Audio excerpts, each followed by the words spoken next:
I didn't even write anything. I just went live. I used to do this all the time.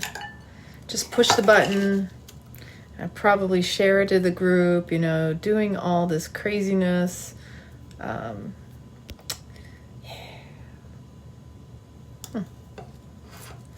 cutting up melon. I am making kombucha. Oops, I gotta watch out. Don't slice my finger. So I've been playing. I am in my kitchen cutting up golden melon. Hi, Linda. So Linda's been following me on TikTok. Now I have a new platform that I'm playing with. It's called Clapper. And I think that's so funny of a name, right? Clap on, clap off, clapper, get the clapper out. Because you have more of a chance of reaching people if you really want to share, do videos, things like that. So I got to brew some kombucha. Just hitting the live button, just catching up with my peeps. We are going through some crazy times, aren't we, people? How's everyone handling it? How are you doing today? Have you done something that brings joy to your heart? Has someone made you smile? Have you stopped to smell the roses, to touch your hands to the earth or the snow, depending on where you're at? Here, the wind is blowing and it is cold for us Floridians, at least for me, because I don't like the cold. Before I pushed the start button, went in the bathroom and I looked at myself and I said, you know, I don't know. I'm going through my own personal existential crisis right now. I have no idea what's going to happen. I don't know what to do. What would I do? But you know, I'm taking it every day, one step at a time, and not attaching to the way things have to look, and that I humble myself and remind myself that I can still be doing things that bring me joy and not getting dragged into desperation and depression and anxiety over something that's not tangible and in my face or right here, right now. We're all going through something, and I expect every single person, especially in this past year, you've been shaken up, broken down, so you can break through. My first Date with Destiny with Anthony Robbins was all about rewriting my story. Date with Destiny, what does that sound like? It sounds like you're dating someone, right? But we're dating ourselves. And I could play with the words on that and go into the direction of we're dating ourselves, making ourselves older and aging ourselves. But I can also look at it from the dating. We need to get to know ourselves first. We have to know who we are before we can engage and think that another person can get us. How many of us out there are looking, seeking, wanting a partner that gets us, that sees us? But how many of you are willing to be seen and even get yourself first? It's like finding someone else is going to do that for you? No. That's why most relationships get all screwed up and jumbled. Because you don't communicate in the beginning. You just assume and go along, and you just kind of like, well, I don't want to upset the apple cart, and I'm afraid if I say something too soon. No! The sooner you say things you're afraid of saying, the quicker you can get over the humps. The more upfront you are with somebody, okay, things don't work out. Hey, they saved you time. They saved you so much more energy. Believe people in the beginning when they show you who they are. Because the truth is, if they show you in the beginning, you will see it again and again and again. Don't just think it's a one-time deal. Because the slip-ups in the beginning are the most deeply rooted in the person's habitual routines and behaviors. Think about that. It's hard for a person to get out of a habit or a routine they've lived all their life. You're going to see the majority of the stuff up front. And if they're holding back, give it the 3 months. You know, we call it the honeymoon period for a reason. Give it the 3 months. And see what starts to trickle out from underneath the carpet, the surface that was covered up, you know, the crumbs that were slid underneath the carpet, right? So it's like, okay, you get to know somebody. What you're really getting to know is about yourself through that other somebody. Everybody is a reflection of us. Everybody is there to bounce off the mirror of who we are and how we behave. Because the way we treat others is the way we're treating ourselves. The bouncing back and forth of the personalities, the divine plays playing out. We are all characters playing a part, playing a role. This is the play, this is life. And you can make it whatever you want. But be willing to be honest in it. And the more honest you are up front, you can get over so much more heartache over time. Because most of us are afraid of being seen fully, that we put on this mask. Go figure, the theme of this past year is people wearing masks were showing their more true self. Think about that. Think about how the mask is significant to who you truly are behind the mask you wear that's invisible to the rest of us. So somebody puts this on. You know what I see when I see that? I see manipulation. I see fear. Distrust in self. Inability to recognize the power within. Fear of authority. I see somebody who goes along, doesn't like confrontation. I see someone weak in their own personal courage. The distrust in their bodies, the distrust in their minds, the distrust in who they are. That they don't believe in themselves enough to trust themselves, that they would put it in someone else. And insecurity is the big one. Safety, security, root chakra. Each and every one of us was disempowered into this world when we were born. And it started at birth, if not in the womb. So all of these things that we're experiencing are bringing it up from the base so that we can clear it out, get a clear channel, vessel to be able to step into the new reality, which is a stronger, higher vibration. You can't be carrying around all this old, outdated, heavy weight of like disbelief and insecurity. Like, that's not serving you to go up higher. That's a weight. That's a shackle. The disempowerment through the media, through our environments, through the legacies, the stories, the pains that we're all acting out. Because that's what we're doing. We're living out our pains. You either are stuck in the pains or the pleasures. Everything you're doing is being motivated from that. You're either coming from fear or you're coming from love. Your motivation should be in love. Inspiration is love. The motivation should not have fear pushing from behind you. You know, yeah, there's always going to be an element of, okay, it feels scary at first. But when you take the first step and then the second and then the third, and then you continue to do and move forward, that's building the courage muscle. You get past fear and you do it in the face of fear. Not, I'm afraid that the fear of missing out or something's going to happen, worst case scenario. So the masks are significant of all these different things. It's also showing the distrust in others. The fear of engagement. And it's also separates us on the heart level. You know, not seeing a smile. You don't know if that's a happy person or a sad person. It's hiding how you feel, which some people are already doing that. This was also a good escapism for people who don't like people anyway, so it gives them another way to skirt away from or confront. And this past year also brought up all of these buttons to be pushed. Key little words to say to stir up your emotional, ooh, let me poke and provoke you. You know what's really sad? Is how easily we could be manipulated by somebody using small little triggered words. That shows us where we need to work on ourselves. If we're still triggered by something outside of ourselves that we're watching or that we're witnessing, that's our work to do. This isn't time for the blame shame game. This is time for the inner, real, like, come to yourself moment. What is it that I need to work on?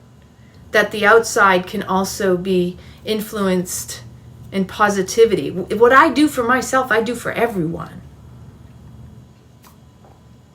And I really want to see people feel free to move, because the more you start taking, you take little bits of our threads of our freedoms away, and before you know it, they're gone.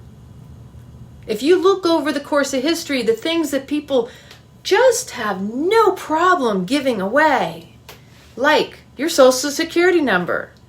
Since when did you think you needed to give your Social Security number? Because it was over time, you kept repeating it because you were using it all the time.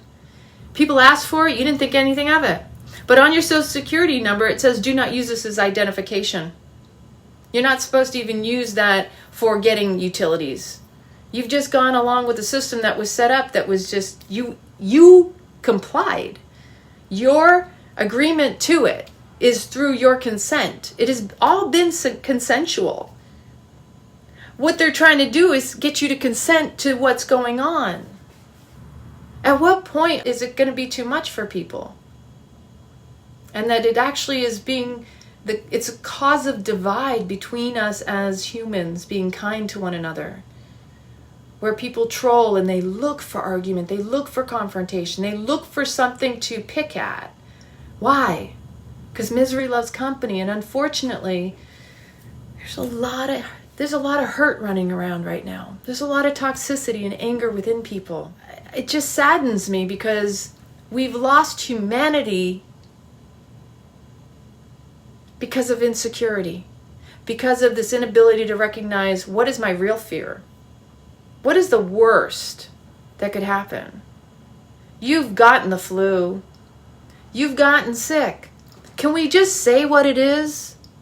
When your body is run down, your immune system is weak, you yourself know, you don't need a doctor to tell you, you need to rest. You are a grown adult. You know when you work yourself too hard. You know when you don't get enough rest, you don't get enough sleep, you don't eat enough, you're not getting the nutrients, you're in pain. You probably could use a massage, maybe just a day at the spa, a day for a walk, petting a dog. But the truth of the matter is most of us don't listen to ourselves, our own bodies. Body's wisdom. If you've been following me long enough, I talk about it. It's all about the wisdom of the body. You need to get to know your body and listen to it. It is speaking to you all the time. I have pain. What is my body trying to tell me in this moment? Where am I feeling the pain? Where is my blockage? Where is my holding on to? Where is my resentment? Where is the fear? Where is the anxiety? Where's the joy? It's easy to get caught up in all the negativity and the craziness that's going on around us because guess what? That's what happens in the news arena. And I remember years ago stopping the whole television thing and not watching the news explicitly because the comment I made, and this was easily 20 years ago, maybe more, I said, how often do you ever hear anything of good news on the news? It's always doom and gloom. I've always felt that was propaganda, that it's always about feeding off your emotions. And I got to witness it even more in Italy. My Italian boyfriend, Claudio, he would watch the news at night and in the morning and at noon and read the paper. I was in the Air Force and we were required to know what were the daily events, the daily news, what was going on in the world. And where's the source?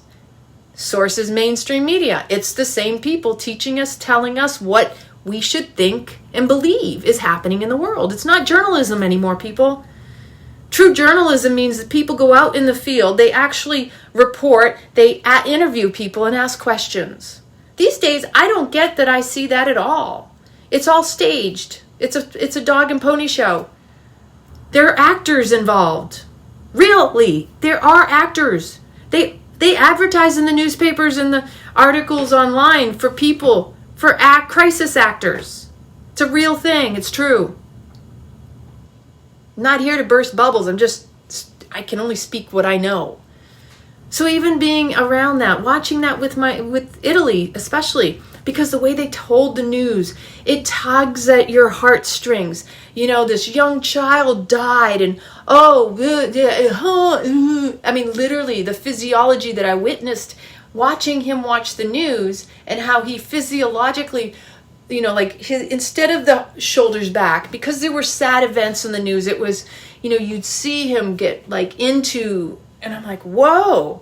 And there were times I had to stop and go, excuse me, that didn't happen to you, but you're feeling it, can feel the energy in your body and see and sense how you feel like it did.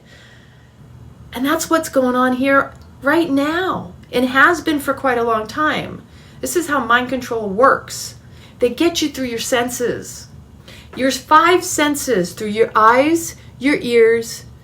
They can invoke your smelling and your taste just based on the sounds that you hear and the touching.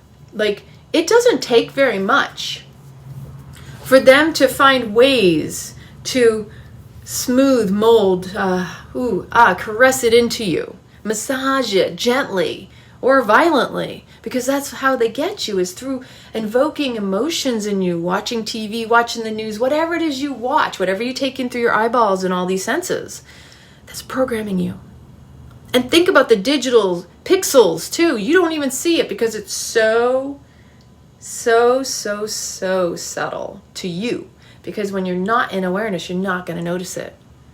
I was feeling the shift in my energy earlier and going, whoa, what is going on? I feel like something has been weighing me down. I viscerally, physiologically, physically, energetically, I feel like I'm under this attack. I can't explain it, but it's something on another realm. And it's crazy because this shit is real. The stuff that is coming out is real. That evil is trying to maintain its hold and grip on humanity. And we are the guinea pigs. We are the experiment. We have been the social experiment here for a very long time. And it's crazy. I don't know what I'm saying and if I'm going to get in trouble for anything I say, but I just want you to know that I'm here to remind you to just be good humans to one another, and that this is really about bringing the unity back in community and reminding one another that we are here for each other. We are not here to fight with each other, which is what they want. You know why?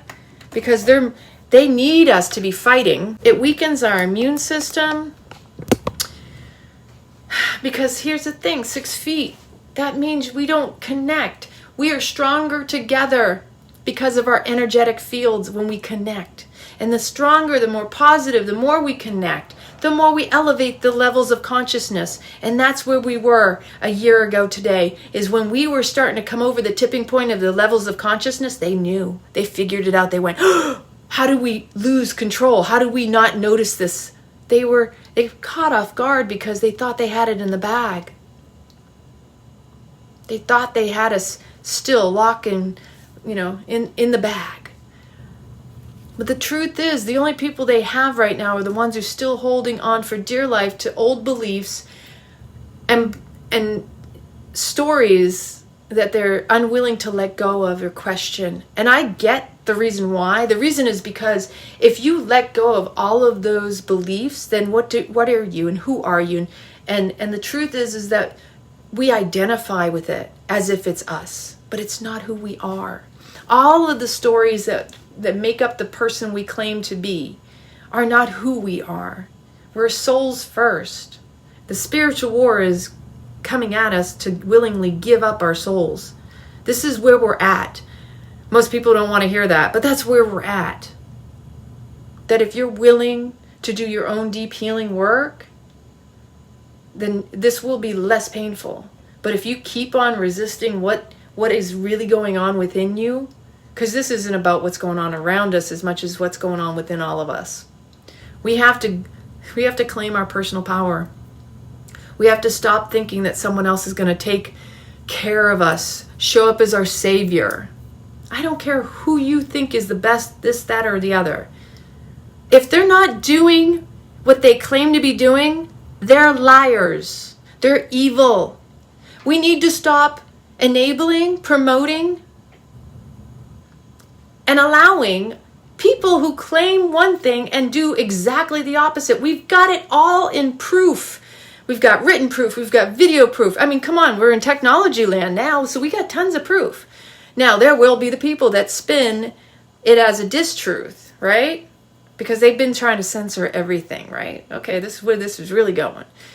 Let's rewrite history. Be careful when you do searches on the internet right now. They're scrubbing. They're scrubbing so much of what has happened in history that people, like myself, can't find information that we know exists. And that's some scary stuff, because the only history that's going to be known when it's scrubbed is just from those of us who have experienced it, read about it. Maybe you still have some books about it. Because our technology could be our demise in that regard, that they can eliminate, cancel the culture. Interesting, huh? Think about that terminology. Do you want to be canceled? I don't. I'm not so attached to the past, though, either, that I feel we need to be repeating a lot of it.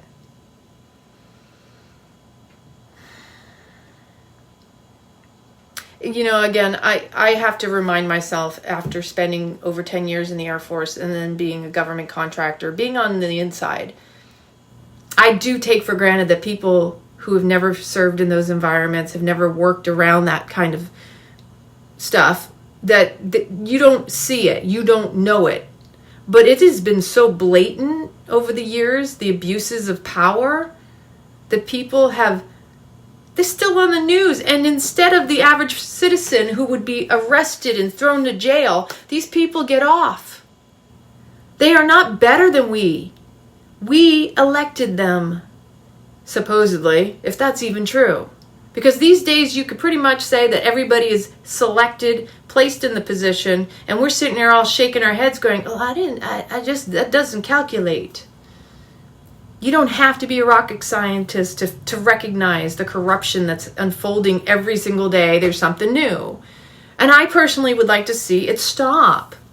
I'm over we'll just keep holding out that somebody's going to do something.